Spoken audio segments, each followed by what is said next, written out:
En este nuevo video tutorial te voy a enseñar cómo cambiar el nombre de tu videollamada.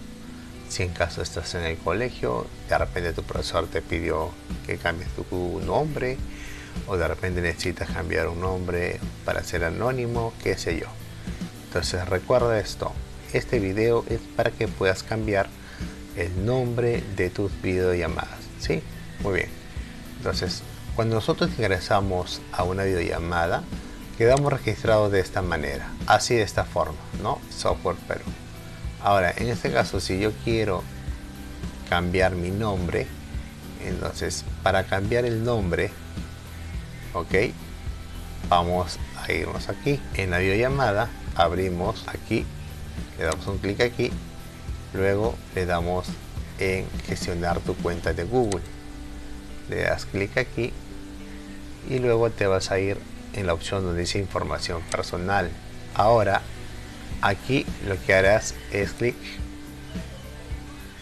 y listo. Si en caso a la hora de hacer clic te pide que un número selecciones en tu teléfono, muy bien, entonces lo que tú vas a hacer es, si que te pide un número 20, tú lo que vas a tener que hacer es ir a tu teléfono y te va a llegar un mensaje el cual dicen que alguien está entrando a tu teléfono y tú le vas a dar sí, era yo, y luego te va a decir de que debes presionar el número que está en la web. Si aquí en la web decía que presiones la tecla 20 o el número 20 en tu celular, tú tienes que presionar el número 20 en tu celular, ¿no? Entonces te permitirá entrar aquí. Entonces yo aquí voy a colocar mi nombre, ¿no? Entonces yo voy a colocar aquí Juan Diego y acá mi apellido, ok, y ya está. Ahora lo que hago yo es darle en la opción guardar, nada más. Ahora si yo entro aquí, sigo, ¿no?